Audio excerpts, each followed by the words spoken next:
Selamat berjumpa di kontekstual Bible Reading.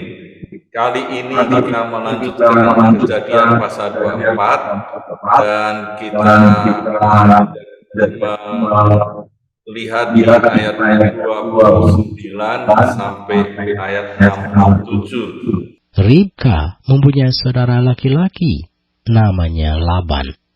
Laban berlari keluar mendapatkan orang itu ke mata air tadi. Sesudah dilihatnya anting-anting itu dan gelang pada tangan saudaranya, dan sesudah didengarnya perkataan Ribka saudaranya yang bunyinya, begitulah dikatakan orang itu kepadaku, ia mendapatkan orang itu yang masih berdiri di samping unta-untanya di dekat mata air itu. Dan berkata, marilah engkau yang diberkati Tuhan. Mengapa engkau berdiri di luar, padahal telah kusediakan rumah bagimu, dan juga tempat untuk unta-untamu? Masuklah orang itu ke dalam rumah, ditanggalkanlah pelana unta-unta, diberikan jerami dan makanan kepada unta-unta itu, lalu dibawa air pembasuh kaki untuk orang itu dan orang-orang yang bersama-sama dengan dia. Tetapi ketika dihidangkan makanan di depannya, berkatalah orang itu, aku tidak akan makan sebelum kusampaikan pesan yang kubawa ini. Jawab Laban, silakan. Lalu berkatalah ia, aku ini hamba Abraham. Tuhan sangat memberkati tuanku itu, sehingga ia telah menjadi kaya. Tuhan telah memberikan kepadanya kambing domba dan lembu sapi, emas dan perak, budak laki-laki dan perempuan, unta dan keledai. Dan Sarah, istri tuanku itu, sesudah tua, telah melahirkan anak laki-laki bagi tuanku itu. Kepada anaknya itu telah diberikan tuanku kepada harta miliknya. Tuanku itu telah mengambil sumpahku, engkau tidak akan mengambil untuk anakku seorang istri dari antara perempuan Kanaan, yang negerinya kudiami ini. Tetapi engkau harus pergi ke rumah ayahku dan kepada kaumku untuk mengambil seorang istri bagi anakku. Jawabku kepada tuanku itu, mungkin perempuan itu tidak mau mengikut aku. Tetapi katanya kepadaku, Tuhan yang di hadapannya aku hidup akan mengutus malaikatnya menyertai engkau dan akan membuat perjalananmu berhasil, sehingga engkau akan mengambil bagi anakku seorang istri dari kaumku dan dari rumah ayahku. Barulah engkau lepas dari sumpahmu kepadaku jika engkau sampai kepada kaumku dan mereka tidak memberikan perempuan itu kepadamu. Hanya dalam hal itulah engkau lepas dari sumpahmu kepadaku. Dan hari ini aku sampai ke mata air tadi, lalu kataku, Tuhan, Allah Tuanku Abraham, sudilah kiranya engkau membuat berhasil perjalanan yang kutempuh ini. Di sini aku berdiri di dekat mata air ini, kiranya terjadi begini. Apabila seorang gadis datang keluar untuk menimba air, dan aku berkata kepadanya, tolong berikan aku minum air sedikit dari buyungmu itu. Dan ia menjawab, minumlah, dan untuk unta-untamu juga akan kutimba air. Dialah kiranya istri yang telah Tuhan tentukan bagi anak tuanku itu. Belum lagi aku habis berkata dalam hatiku, Ribka telah datang membawa buyung di atas bahunya, dan turun ke mata air itu, lalu menimba air. Kataku kepadanya, tolong berikan aku minum. Segeralah ia menurunkan buyung itu dari atas bahunya, serta berkata, minumlah, dan unta-untamu juga akan kuberi minum. Lalu aku minum, dan unta-unta itu juga diberinya minum. Sesudah itu aku bertanya kepadanya, "Anak siapakah engkau?" Jawabnya, "Ayahku Betuel, anak Nahor yang dilahirkan Milka." Lalu aku mengenakan anting-anting pada hidungnya dan gelang pada tangannya.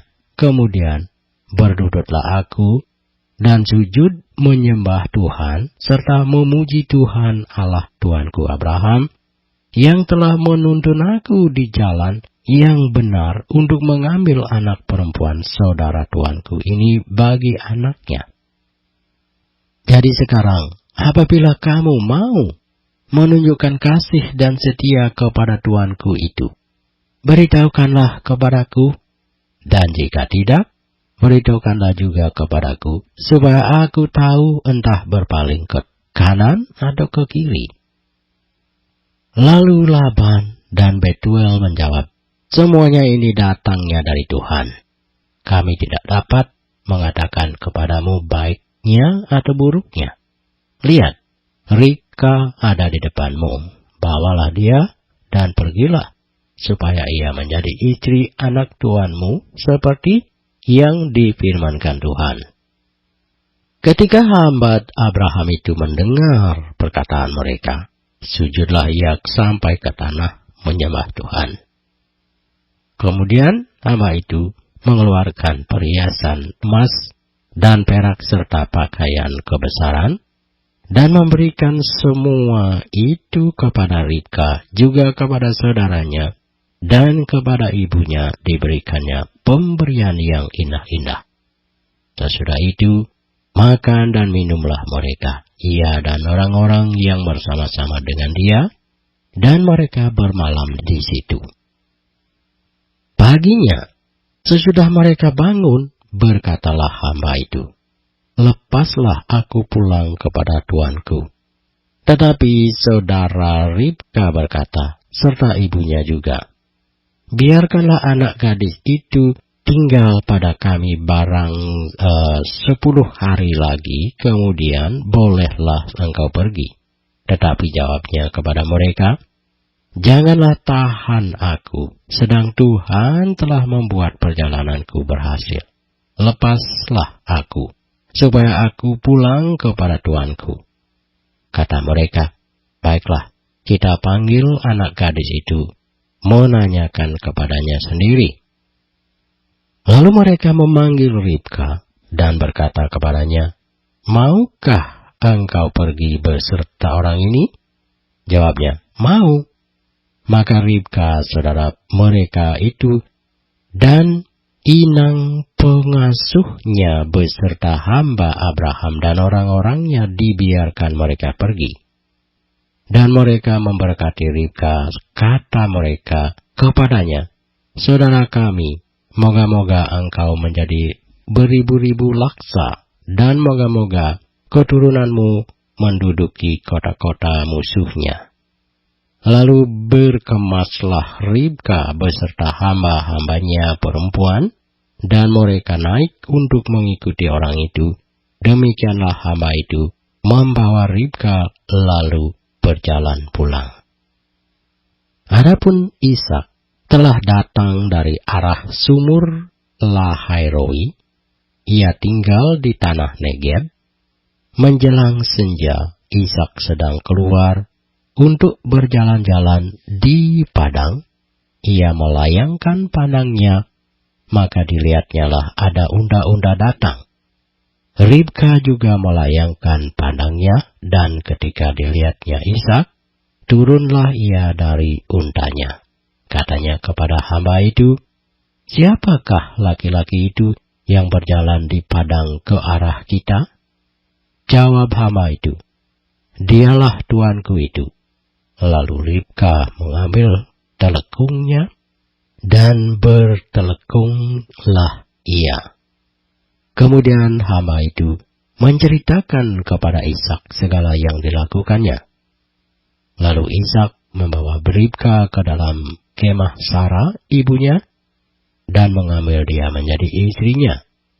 Ishak mencintainya, dan demikian ia dihiburkan setelah ibunya meninggal. Kita tahu bahwa Abraham sudah lanjut umur, sudah tua, dan dia sudah memiliki pengalaman bersama Tuhan sebagai bapa orang yang beriman, diberkati Tuhan, sangat kaya, dan janji Tuhan dengan sumpah kepada Abraham bahwa keturunanmu akan banyak seperti bintang yang ada di langit.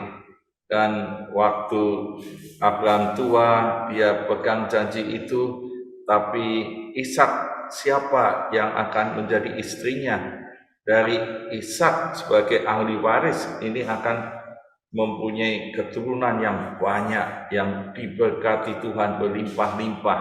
Dan Abraham tentu memikirkan, mencarikan pasangan yang dari Tuhan, teman hidup, istri yang dari Tuhan.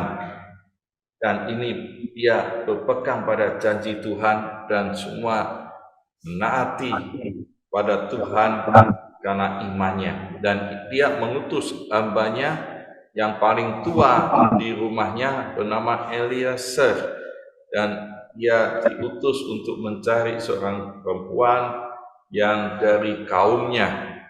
Dan Eliezer disuruh itu, dan Ishak harus ditemukan seorang gadis, yaitu yang akan menjadi istrinya. Dan Abraham mengutus Eliezer ini ke kaumnya dan berpesan terus-menerus, jangan bawa anakku itu kembali ke sana, ya, karena Tuhan sudah perintahkan Abraham keluar dari Ukasdim, jangan dapat perempuan dari Kanaan. Ini diulang dua kali, dikatakan di ayat yang ke-6 dan ke-8, janganlah anakku kau bawa kembali ke sana. Artinya ini Abraham meyakini bahwa Ishak akan mendapatkan perempuan dari kaumnya dan yang dari Tuhan itu yang terbaik. Lalu pergilah Eliezer ke keluarganya, ya, Aram Mesopotamia,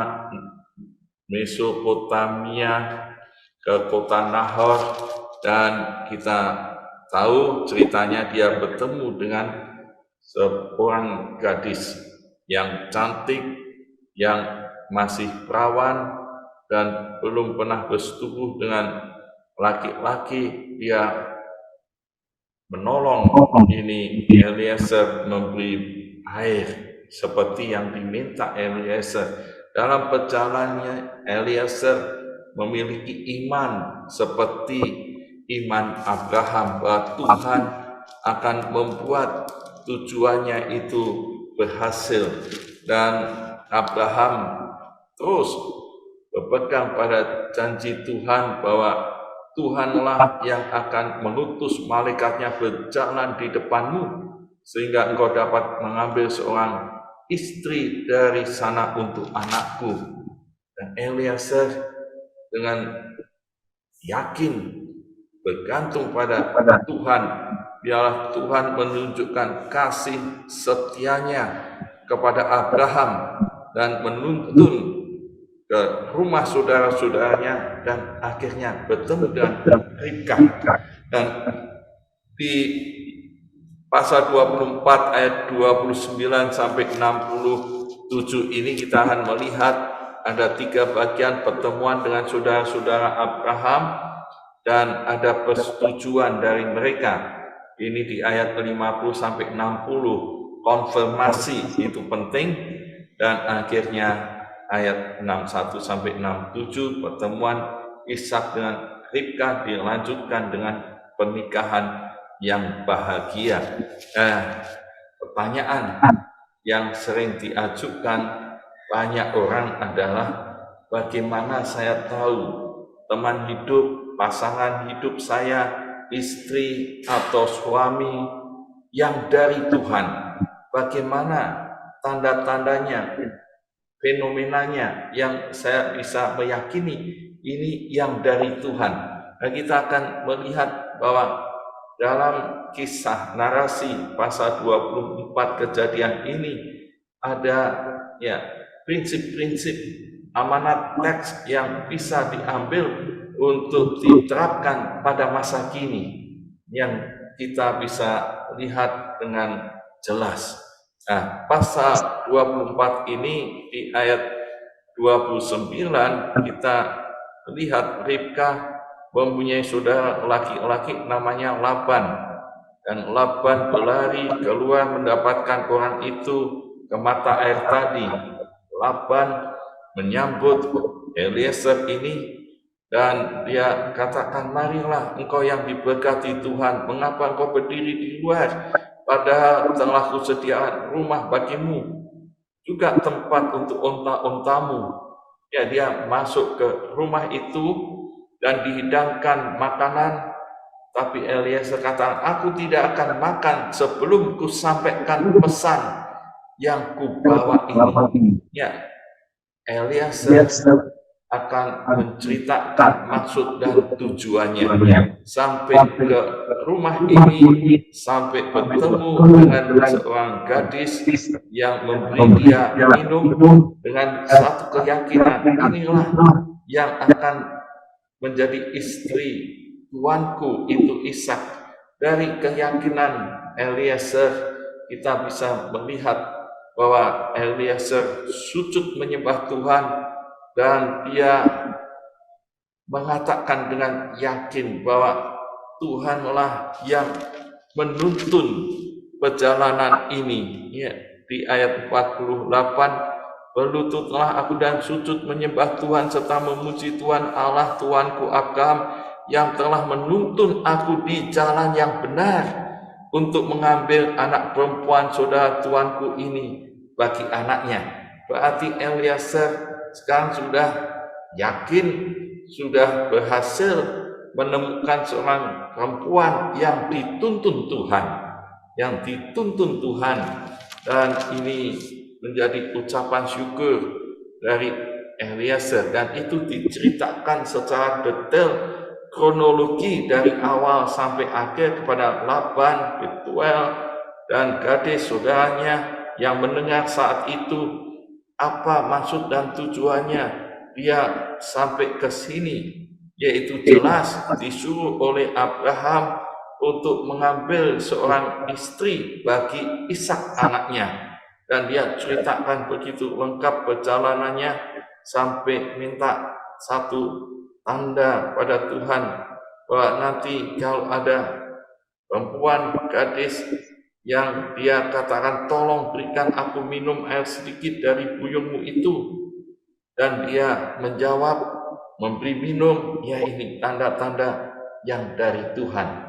Dan yang secara empiris, secara kasat mata bisa terlihat, ini ternyata gadis yang suka menolong, murah hati, yang suka bekerja, rajin, bukan gadis yang pemalas, yang kikir, yang tidak perhatian. Ya, sudah kalau melihat fenomena yang tampak, gejala-gejala yang tampak pada seorang gadis, bisa dilihat, bisa diprediksi bagaimana karakter, bagaimana ya pekerjaannya, kerajinannya, kedisiplinannya, itu akan nampak dengan kasat mata.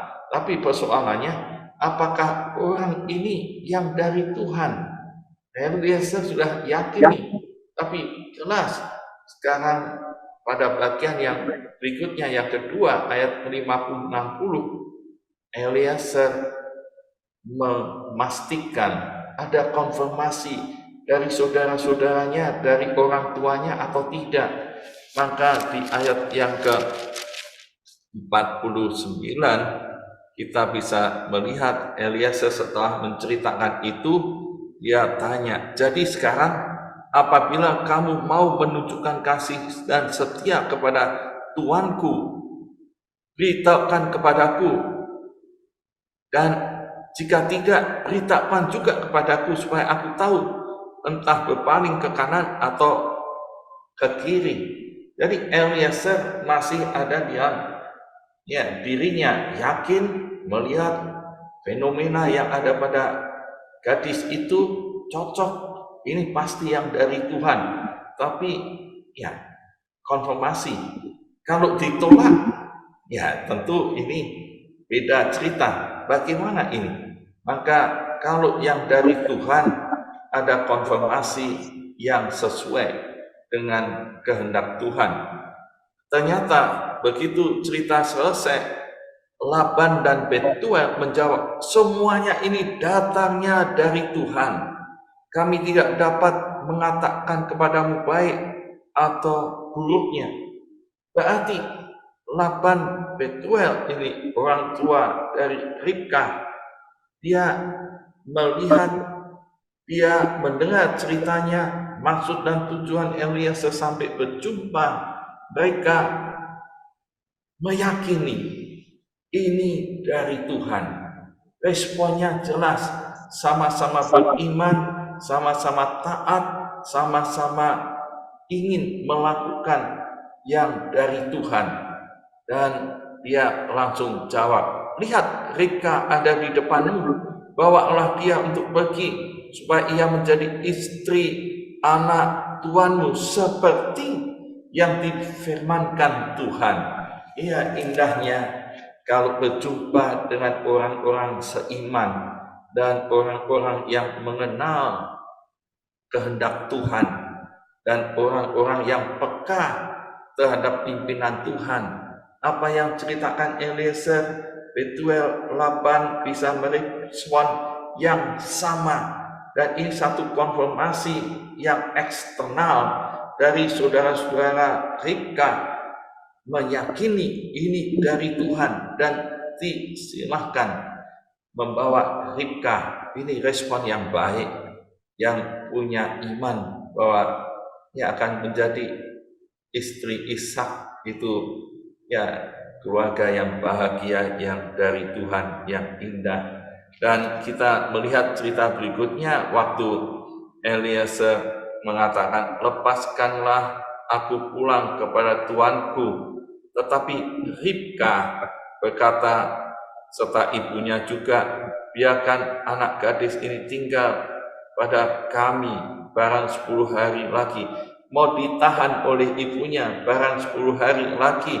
Tapi kata Eliezer, jangan tahan aku, sedang Tuhan telah membuat perjalananku berhasil. Lepaskanlah dia, ya lepaskanlah aku supaya aku pulang kepada tuanku. Dan ini desakan Eliezer, Tuhan sudah membuat aku berhasil. Jangan mengulur-ulur waktu, jangan memberi kesempatan untuk berubah keputusan, karena seringkali apa yang dari Tuhan bisa diubah ketidaktaatan dari orang-orang sekitarnya sehingga bisa berubah. Dan ialah ini, kalau timing yang dari Tuhan, waktu yang dari Tuhan bisa tepat, cepat, ya apa harus diundur-undur.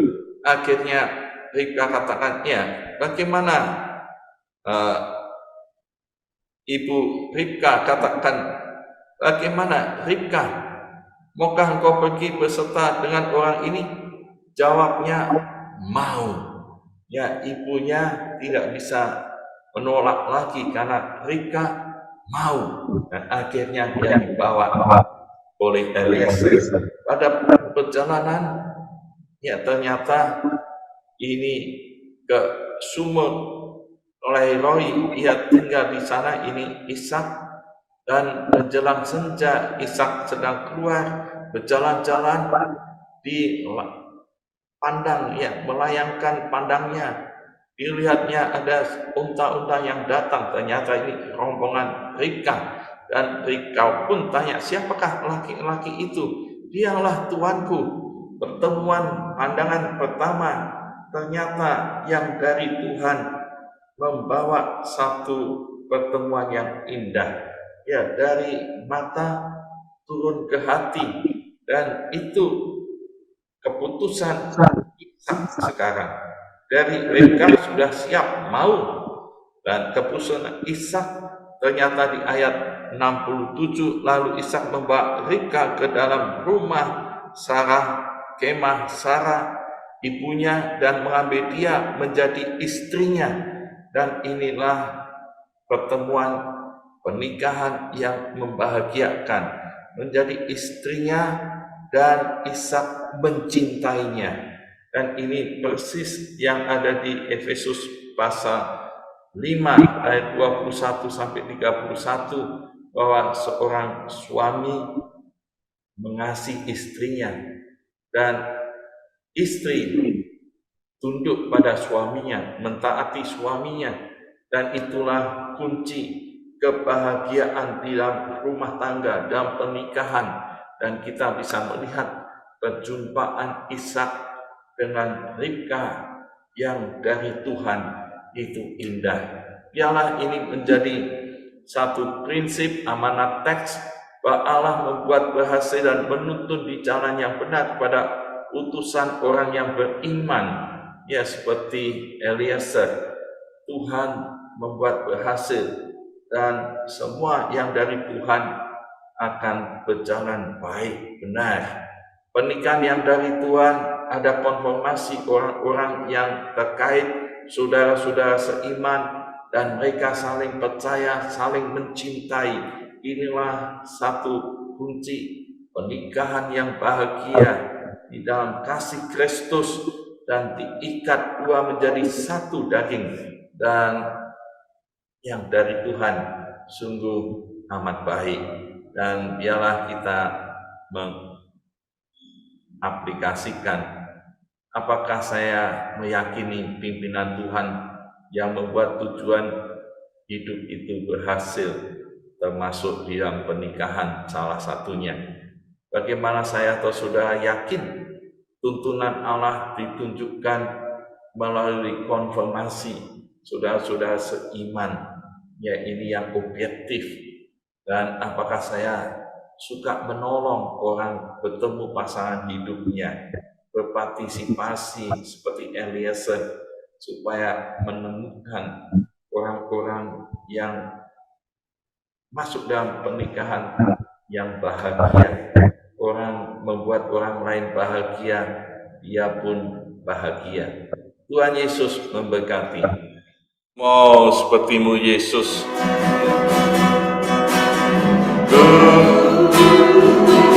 Mau sepertimu Yesus.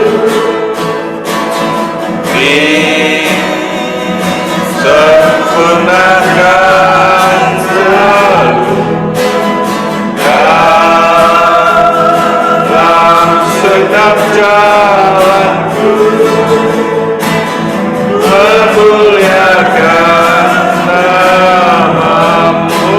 Mau sepertimu Yesus. Mau sepertimu Yesus.